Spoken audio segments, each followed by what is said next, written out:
NRB bearing 1,000 crore के market capitalisation वाली company, promoters का 49% स्टेक, और प्रमोटर्स इस कंपनी में हिस्सेदारी बढ़ा रहे। In fact even last quarter promoters ने 31 बेसिस पॉइंट्स के आसपास और एडिशनल स्टेक मार्केट से खरीदा है, 49% के पार ले गए, और इसमें से केवल 1.26% यानी कि केवल 1.25% प्लेज है। इसीलिए मैं कह रहा हूं नेग्लिजिबल या कह लीजिए नो प्लेज वाली कंपनी है। म्यूचुअल फंड्स का, और गजब के मार्की इन्वेस्टर्स हैं, म्यूचुअल फंड्स का 18% से ज्यादा स्टेक है। एचडीएफसी, सुंदरम, एसबीआई, फ्रैंकलिन सब सिग्निफिकेंट चंक्स इस कंपनी के ओन करते हैं। और इसके अलावा न सिर्फ म्यूचुअल फंड्स का 18%, एफआईआईज का भी 18 से 19% की होल्डिंग आपको इस कंपनी में नजर आएगी। इस तरह की पेडिग्री ऑफ शेयर होल्डर्स हैं, और कुछ लोगों की तो बहुत एग्रेसिव बेट है।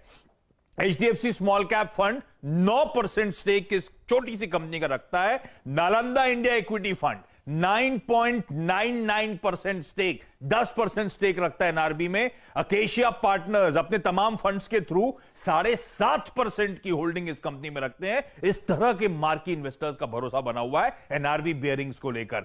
हेलो दोस्तों, अगर आप अपना पैसा शेयर बाजार में इन्वेस्ट करना चाहते हैं और लाखों रुपए कमाना चाहते हैं तो आज ही आप एंजल ब्रोकिंग के साथ में जुड़ सकते हैं और अपना डीमैट अकाउंट बिल्कुल फ्री में ओपन करा सकते हैं, जहां पर आपका ब्रोकरेज चार्जेस बिल्कुल ना के बराबर लगता है। ब्रोकरेज लगता है तो सिर्फ इंट्राडे ट्रेड में, और एंजल ब्रोकिंग की सर्विस भी बहुत ही अच्छी है दोस्तों। तो आज ही आप एंजल ब्रोकिंग के साथ में जुड़िए और अपना डीमैट अकाउंट ओपन कराइए। लिंक डिस्क्रिप्शन में है, वहां पर आप क्लिक करके अपना अकाउंट ओपन करा सकते हैं। धंधा समझिए, कंप्लीट फ्रिक्शन सॉल्यूशंस मुहैया कराने वाली कंपनी, आसान शब्दों में बेयरिंग्स को डिजाइन से लेकर डिलीवर करने का काम करती है, डेवलप करती है। वर्ल्ड क्लास इंजीनियरिंग और मैन्युफैक्चरिंग इंफ्रास्ट्रक्चर है, दुनिया भर में जानी जाती है फ्रिक्शन सॉल्यूशंस के लिए। One of the most prominent और ट्रस्टेड ब्रांड है ये एनआरबी दुनिया भर में। इस कंपनी के पास 3000 डिफरेंट डिजाइन हैं, और ये कस्टम डिजाइन करती है तमाम मोबिलिटी एप्लीकेशंस के लिए अलग से।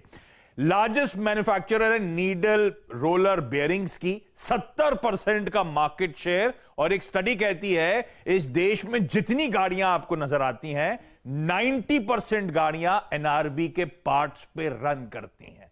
इस तरह का ओवरवेलमिंग मार्केट शेयर, और इसीलिए मार्की इन्वेस्टर्स का भरोसा है। इस कंपनी की 70% टॉपलाइन जो है domestic original equipment manufacturers OEMs की तरफ से आती है।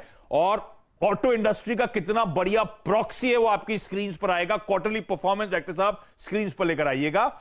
लास्ट क्वार्टर वो था जब ऑटो इंडस्ट्री में रिवाइवल आया था, स्टॉक्स करने थे लोगों को, लॉकडाउन वाले क्वार्टर से निकले थे हम। देखिए किस तरह का जंप इसके रेवेन्यूज में था, और तस्वीर बदली गया। प्रॉफिटेबिलिटी का आंकड़ा आएगा 13 करोड़ के प्रॉफिट्स। क्यू ऑन क्यू तो तस्वीर भूल जाइए, साल दर साल भी देखिए किस तरह का जंप था। और Q2 में आपको याद होगा डोमेस्टिक ओईएम से ट्रैक्शन आया, बेहतर एक्सपोर्ट से ट्रैक्शन आया, ट्रैक्टर्स में जो स्ट्रॉन्ग डिमांड थी, सबका फायदा इस कंपनी को मिला। एक बार वो प्रॉफिट का आंकड़ा डायरेक्टर साहब स्क्रीन पर दिखाइएगा।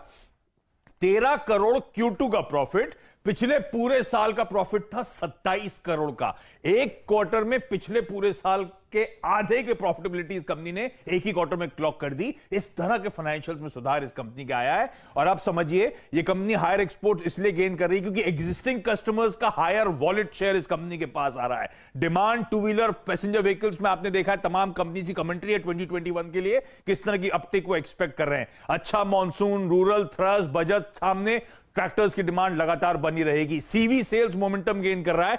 कल मैंने अशोक लेलैंड के सीओओ साहब से नोयर कंपनी में बातचीत करी, और वो भी कह रहे हैं आने वाले 2-3 साल वो सीवी साइकिल के होंगे। गजब का अपटेक आपको देखने को मिलेगा। आमतौर पे साइकिल ऐसे ही शुरू होती है, तो सीवी की साइकिल पिकअप होने की शुरुआत हो रही है। ये कंपनी रेगुलर सप्लायर बन गई है ह्यूंडई के लिए। अब इस बात को मैं स्ट्रेस इसीलिए डाल रहा हूं कि इस देश की जो टॉप 3 डोमेस्टिक प्लेयर्स हैं, मारुति, ह्यूंडई, टाटा मोटर्स, सबकी ये कंपनी एक प्रिफर्ड सप्लायर के तौर पे सामने आई है। सबको ये कंपनी माल सप्लाई करती है। H1 पहली छमाही में डेट इसने 55-60 करोड़ रुपए और कम कर दिया अपनी बुक्स पे, और वैसे भी इसकी कंपनी की बैलेंस शीट आपकी स्क्रीन पर आएगी। लॉन्ग टर्म बोरोइंग्स 99 करोड़ की, उसके सामने cash and bank 40, other current assets 28, net trade receivables 108 crore रुपए के। बैलेंस शीट में तगड़ा स्ट्रेंथ है। और ये स्टॉक जो 100 ऑड लेवल्स के आसपास आपको इस समय कामकाज करता हुआ नजर आएगा। इसने प्रीवियसली 200 प्लस के लेवल्स देखे हुए हैं और वहां से करेक्ट होकर इस समय इस लेवल्स पे कामकाज करता हुआ मुझे लगता है स्टॉक को पर क्लियरली याद है 50 रुपए के लेवल से लगातार ये स्टॉक सुझाया गया है और डबल हो रहा है और आज खुलते ही नए 52 हफ्तों के उच्चतम स्तर लगाता हुआ कल का खिलाड़ी आज भी कई बार देखिए नीरज भाई ने इसे बनाया है। एनआरबी बेयरिंग बहुत ही फैंटास्टिक कंपनी आपने हाईलाइट करी है, 7% की रैली इसमें देखने को मिल रही है, 20% का अपर सर्किट देखिए इसका है, तो वहां तक